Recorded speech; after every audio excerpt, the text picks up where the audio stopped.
අවුරුදු 100 ගාණක් පැරණි මිනිස් ඇටසැකිල්ලක් පොළොව යටින් හමු වුණාම කිසිම ලේ පරීක්ෂණයක් හෝ ජාන පරීක්ෂණයක් කරන්නේ නැතුව ඒක කාන්තාවකගේද නැත්නම් පිරිමියෙකුගේද කියලා වෛද්‍යවරුන් සහ විද්‍යාඥයන් හොයාගන්නේ කොහොමද කියලා ඔයාලා කවදා හරි හිතලා තියෙනවද? සාදරයෙන් පිළිගන්නවා ද බූස්ට් වෙත. අද අපි බලමු ඇටසැකිල්ලක් දැක්ක ගමන් ඒ කවුද කියලා 100%ක් නිවැරදිව හඳුනා ගන්න පුළුවන් ප්‍රධාන විද්‍යාත්මක ක්‍රම 5ක් ගැන.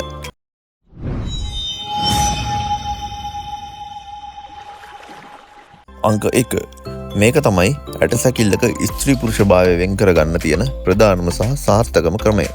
කාන්තාවකට දරුවෙකු බිහි කිරීමට ස්වභාව ධර්මයෙන් උදව් වෙන නිසා කාන්තාවකගේ උකුලේ තියෙන අස්තිය පිරිමින්ට වඩා පළලින් වැඩි සහ මැද කොටස විශාල රවුම් හැඩයක් ගන්නවා. හැබැයි පිරිමින්ගේ මේ අස්තිය ගොඩක් වෙලාවට පටුයි. ඒ වගේම උඩ කොටස හાર્ට් එකක්. ඒ කියන්නේ ආදරණීය හෘදයක හැඩය තමයි ගන්නෙ. අංක 2. හිස් කබලේ හැඩය. පිරිමි අය සහ කාන්තාවන්ගේ හිස් කබල් දෙකේ මාරම වෙනස්කම් තියෙනවා. පිරිමි කෙනෙකුගේ හිස් කබල ප්‍රමාණයෙන් විශාලයි. විශේෂයෙන්ම එයාගේ නළල දෙපැත්තේ සහ හකු අස්තිය මාරම තදයි. හතරැස් හැඩයට පිහිටනවා. හැබැයි කාන්තාවකගේ හිස් කබල මීට වඩා සිනිඳුයි. කුඩාවට සහ වටකුරු හැඩයකින් යුක්තයි. අංක 3. ඇහි බැම ඉහළින් ඇති අස්තිය. ඔයා පිරිමි ඇටසැකිල්ලක හිස් කබලක් දිහා බැලුවොත් ඇස් දෙකට උඩින් ඒ කියන්නේ ඇහිබැම පිහිටන හරියේ තියෙන අස්තිය ඉදිරියට නෙරහ ඇවිත් තියෙනවා පැහැදිලිව දකින්න පුළුවන්. හැබැයි කාන්තාවකගේ ඇස් පිහිටන ප්‍රදේශයේ ඉහළින් තියෙන අස්තිය මාරම සිනිඳුයි. එහෙම ලොකුවට ඉස්තරහට නෙරහ එමත් දකින්න ලැබෙන්නේ නැහැ.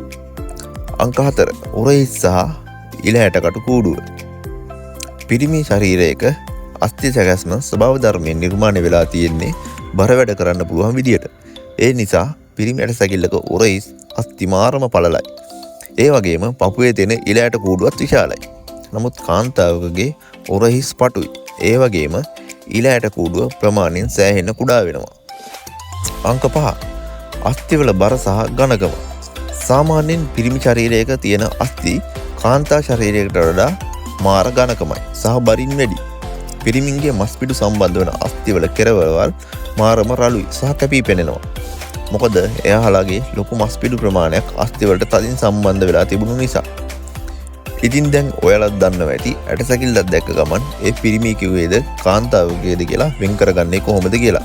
මේ වගේ ලෝකේ නොදන්න පට්ටම තොරතුරු හැමදාම දැනගන්න දැන්ම අපේ The Boost LK channel එක subscribe කරලා තියාගන්න. වීඩියෝ එකට like එකක් දාන්න. යාළුවන්ටත් බලන්න share කරන්න. ඊළඟ වීඩියෝ එකකින් හමු වෙමු. ඔබට සුබ දවසක්.